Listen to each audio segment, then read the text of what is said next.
je reviens juste sur la fistule en fait, qu'on a appelée la grande opération, parce que c'est comme ça qu'ils l'ont appelée à l'époque.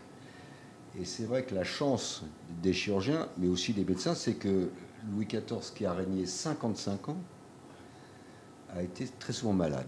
Voilà. Donc c'est vrai que ça, même si les choses n'étaient pas très évoluées à l'époque, ça a quand même beaucoup joué pour l'avancée de ces professions.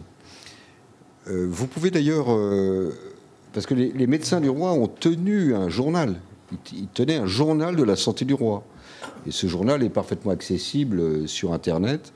Et la grande opération, elle est retranscrite. On sait qui a assisté, qui était dans le bureau à côté. Enfin, c'est assez, ça vous amuse.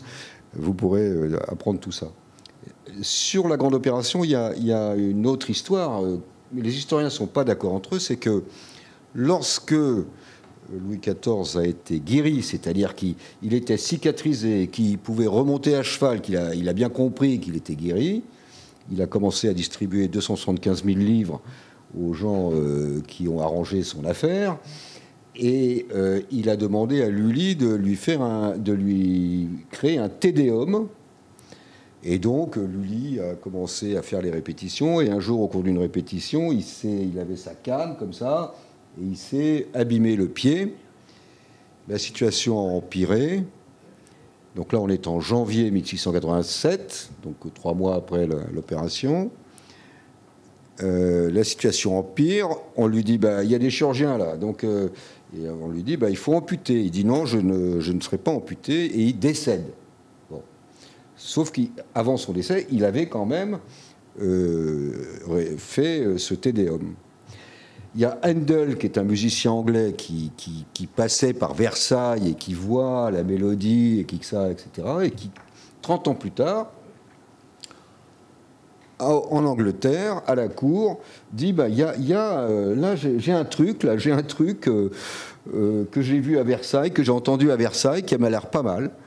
Et en fait, c'est comme ça que c'est devenu le God Save the Queen. C'est-à-dire que grâce à la fistule de Louis XIV, l'Empire britannique a pu avoir son hymne. Alors, c'est discuté par certains historiens, mais c'est une histoire qu'on raconte à propos de cette fistule. C'est une belle histoire. C'est une belle histoire. Voilà, en tout cas, ça nous amuse. Voilà, bon.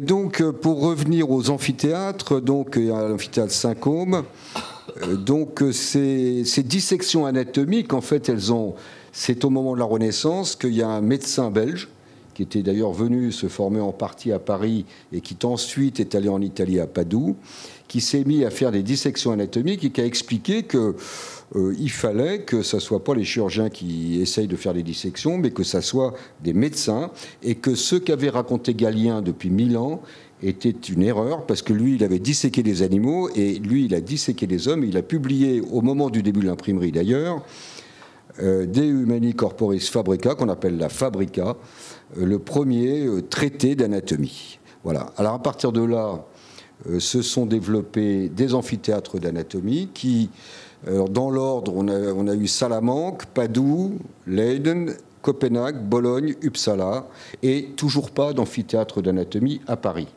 Pourquoi ? Parce qu'il y avait une querelle entre les médecins et la faculté de médecine de Paris et le pouvoir royal. Cette querelle, elle tenait au fait que la faculté de médecine de Paris n'était pas du tout favorable aux évolutions. En particulier, elle n'avait pas reconnu, elle ne reconnaissait pas la découverte par l'anglais William Harvey de la circulation sanguine. Elle ne reconnaissait pas l'intérêt des leçons cliniques et tout ça. C'était uniquement de la philosophie, des textes, de l'analyse des textes, de la dispute. Et le pouvoir royal voyait bien que les choses bougeaient et il a demandé qu'on crée d'abord à Montpellier un jardin botanique. Le botanique, c'est pour les médicaments, pour créer des potions, pour trouver des médicaments, et qu'on fasse des dissections anatomiques. Et donc, il a créé donc le Jardin du Roi à Paris, qui est devenu le Jardin des plantes. mais où il y avait déjà à l'époque des dissections anatomiques, et qu'il a créé contre la volonté de la faculté de médecine de Paris. Le Jardin des Plantes, ben, c'est devenu ce que c'est le Jardin des Plantes, puisque c'était récupéré par Buffon, Cuvier, et tous ces gens qui étaient des scientifiques, hein, mais qui étaient à côté des recherches médicales et chirurgicales. Et puis, Henri IV, donc c'était déjà cette décision, et il a voulu créer à Paris un amphithéâtre d'anatomie pour justement former des chirurgiens, et en particulier former des chirurgiens à opérer la maladie de la pierre. La maladie de la pierre, c'était un fléau. Enfin, en tout cas, ça causait beaucoup de dégâts. C'est ce qu'on appelle les calculs dans la vessie. Donc, il s'agissait d'opérer pour ouvrir la vessie d'une façon ou d'une autre, par le haut, par le bas, peu importe, et enlever les calculs et refermer la vessie. Bon. Mais la faculté de médecine de Paris disait non, mais ça, on n'est pas dans la médecine, ça c'est pour les barbiers, et donc de toute façon, on ne va pas créer de séances d'enseignement pour ça, etc. Je vous schématise un peu tout ça. Et finalement, Henri IV donne 6 000 livres à un chirurgien pour construire un amphithéâtre en bois qui est au coin de la rue, là. C'est-à-dire que quand vous sortez de la cour du campus, au coin de la rue de l'école de médecine de sa partie étroite, vous avez un bâtiment dans lequel on fait maintenant des photocopies, qui était cet amphithéâtre d'anatomie en bois. Et comme vous l'a dit Philippe Marre, cet amphithéâtre d'anatomie en bois avait beaucoup de succès. Hein. Il y avait, au bout d'un moment, plusieurs centaines de personnes, ce qui posait des problèmes, parce que c'était pas si grand. Et donc, on s'est posé la question de construire un théâtre d'anatomie en dur. Alors, vous voyez un plan de Paris, là, ici, on est en 1555, je ne sais pas si vous voyez la flèche. Donc, tout ce quartier-là, c'est le quartier des Cordeliers. Hein. Donc, c'est une congrégation puissante, avec l'église des Cordeliers, qui a disparu, mais qui est située au coin de la rue, là, quand on arrive sur la place du métro. Et puis vous avez ici le réfectoire des Cordeliers, qui existe toujours et qui a été rénové très récemment. Et puis il y avait à l'époque donc des jardins, enfin bon, voilà. Et il y avait ici l'église Saint-Côme. Alors l'église Saint-Côme, elle intéressait les chirurgiens. Pourquoi ? Mais parce que justement, il y avait un cimetière et il y avait des charniers. Donc il y avait des corps pour pouvoir faire des dissections. Et donc, c'est à cet endroit-là que quand l'amphithéâtre en bois est devenu trop petit, a été construit, donc ça on est ici en début du XVIIe siècle, l'amphithéâtre en bois qui est au coin, et on a construit ici, le long des réfectoires des Cordeliers, l'amphithéâtre en dur de l'amphithéâtre Saint-Côme, qui a été construit donc à la fin du XVIIe siècle par les chirurgiens sur leur denier, et qui va devenir le deuxième amphithéâtre en dur qui reste après celui de Padoue. C'est-à-dire qu'au monde, il y a le plus ancien, c'est Padoue, qui a été d'ailleurs rénové. Les autres ont été détruits, transformés, transférés, enfin ont été reconstitués.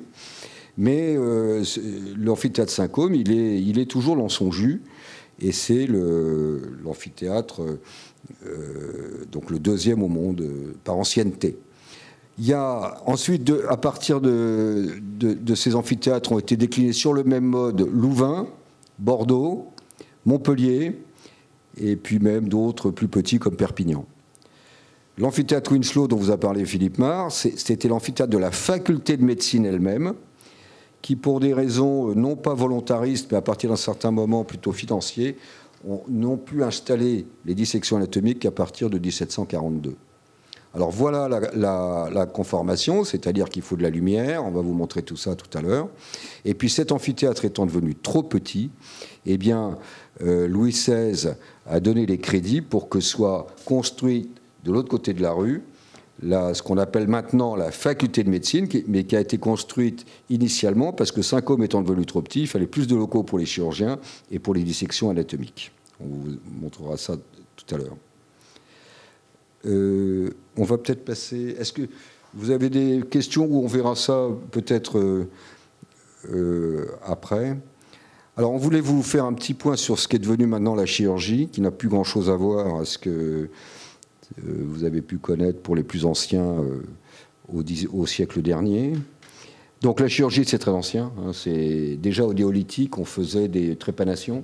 Hein, et c'est pas des accidents. C'est pas des trépanations volontaires, très bien dessinées, enfin, etc. Donc, Vézal, les dissections anatomiques. La chirurgie, ça a surtout fait des progrès au milieu du XIXe siècle. Par d'une part, Semmelweis, qui a montré que quand on se lavait les mains, il y avait beaucoup moins de morts après. Il a montré ça dans des maternités à Vienne, qu'il c'était bien de se laver les mains avec du chlore. Et d'ailleurs, on remarquera que, je ne sais pas si vous avez entendu parler de la chlorhexidine au moment du Covid. Là, il fallait se badigeonner les mains. Rien n'a changé, c'est toujours du chlore. Pour nettoyer les piscines, c'est du chlore. Voilà. Donc, rien n'a changé parce que le chlore, ça détruit les membranes des bactéries. Et donc, c'est une action puissante. Alors, Lister, on a remis une couche après les travaux de Pasteur sur l'antisepsie. Il faut faire des pansements, des bandages, nettoyer pendant les plaies, etc. Et puis, la deuxième révolution, c'est William Morton, qui est un dentiste américain, qui, en 1846, a introduit l'anesthésie. L'anesthésie, en fait, les deux premiers qui ont commencé à essayer de faire des anesthésies chez l'humain, un Anglais, sous Charles X, qui est venu en France même parce qu'il endormait des animaux, ça marchait très bien. Il a voulu passer chez l'humain, et les Anglais lui ont dit non. Il est donc venu à Paris, il a demandé à Charles X de pouvoir faire ses travaux en France. L'Académie, à l'époque de médecine, a débattu et a dit non. Et donc, il est rentré en Angleterre, il s'est suicidé. Il avait 30 ans. Bon. Et puis, en 1845, il y a un dentiste américain qui s'appelait Horace Wells, qui avait trouvé une bonne formule pour l'anesthésie. Il a fait une démonstration publique. Ça n'a pas du tout marché. Ça a été une catastrophe. Il s'est aussi suicidé. Mais c'est le troisième qui a essayé. C'est William Morton. Ça a marché. Et là, évidemment, ça a ouvert tout un tas de possibilités pour entreprendre des opérations beaucoup plus élaborées et donc qui ont conduit au développement considérable de la chirurgie. Alors jusqu'en 1990, on ouvrait, on a fait des progrès phénoménaux, c'est-à-dire qu'on a fait des transplantations, on a fait des changements de l'aorte, on a fait énormément de progrès, tout ça par les progrès de l'anesthésie, et on était assez contents. Sauf que on a également fait des progrès grâce à l'imagerie. Bon, Guillaume, il est plus jeune, mais nous, quand on a passé l'internat, l'échographie n'existait pas.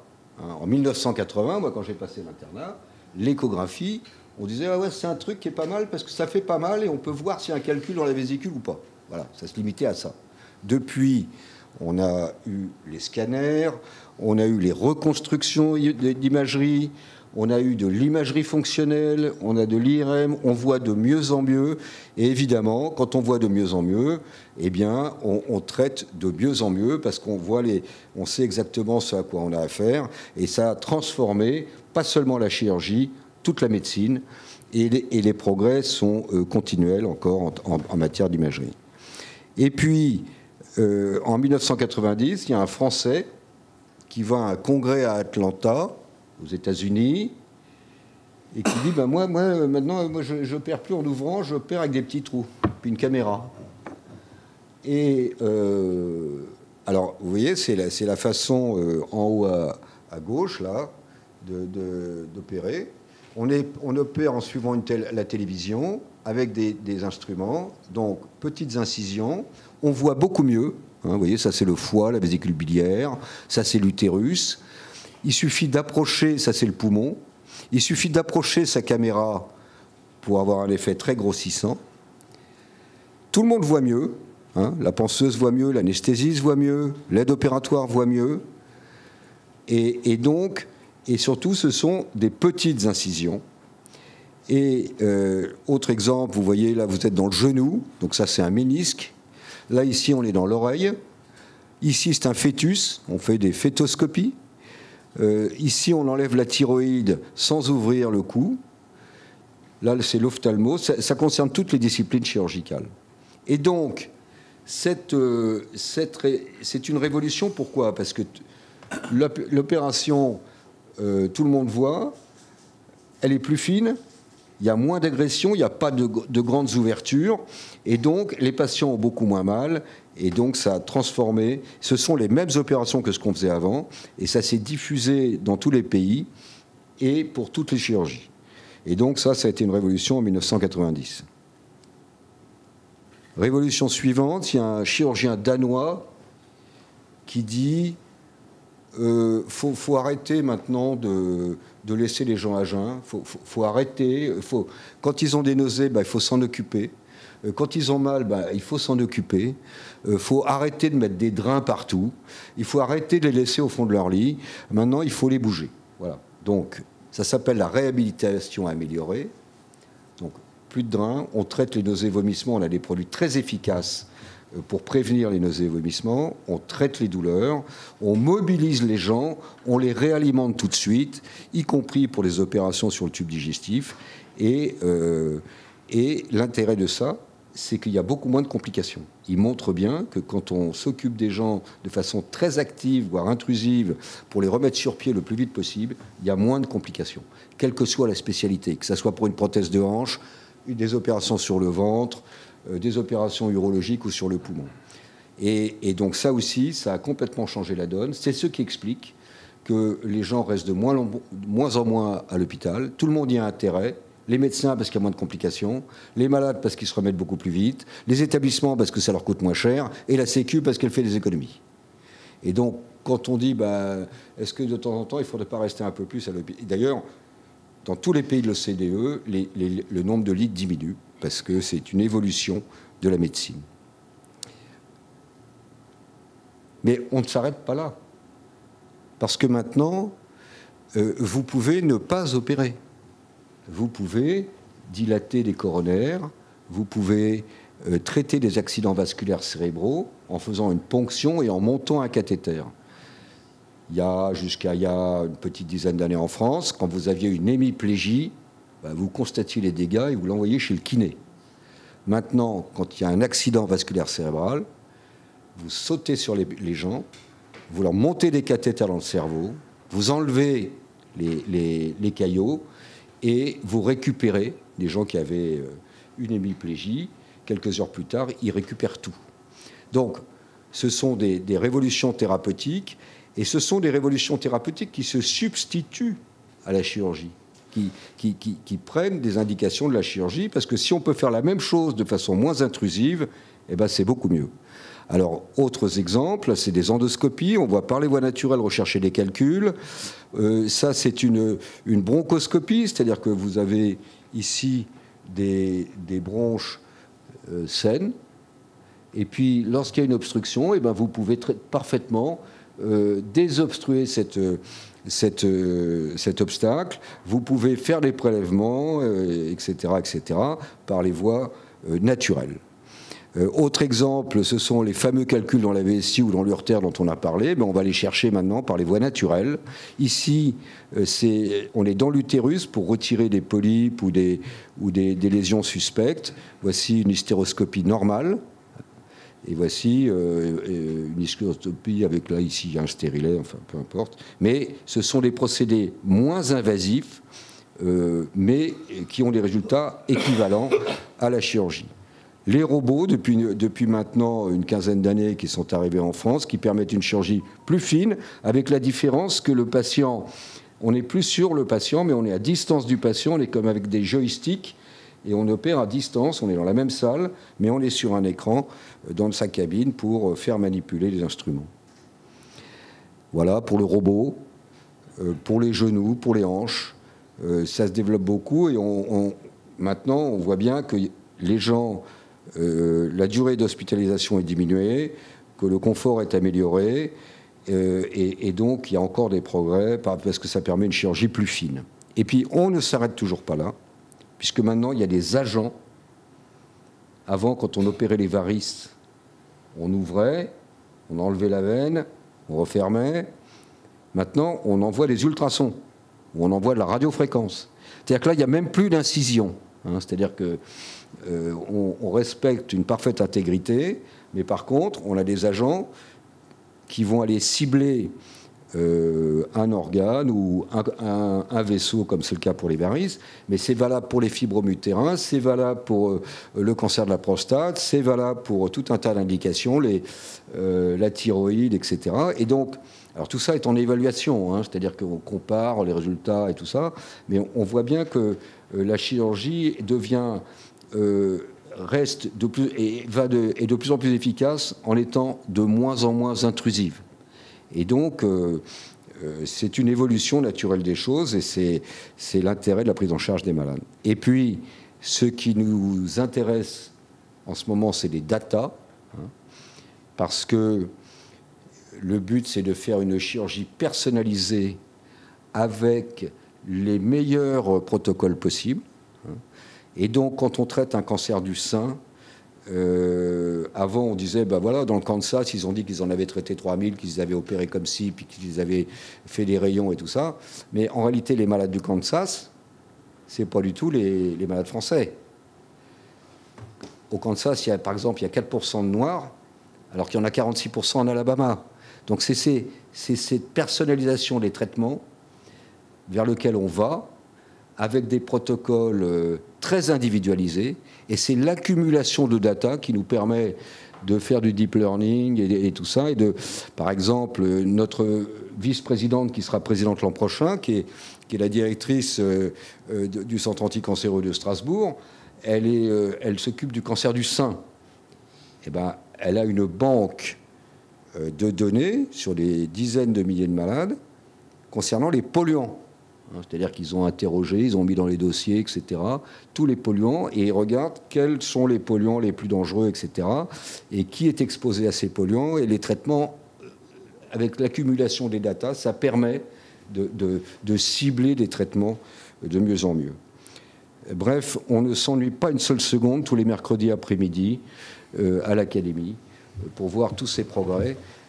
Et vous pouvez voir toutes ces séances en visio sur YouTube, c'est en intégralité. C'est sur notre chaîne, l'Académie de chirurgie. Alors évidemment, parfois c'est un peu technique, mais on traite de beaucoup de sujets. Et voilà.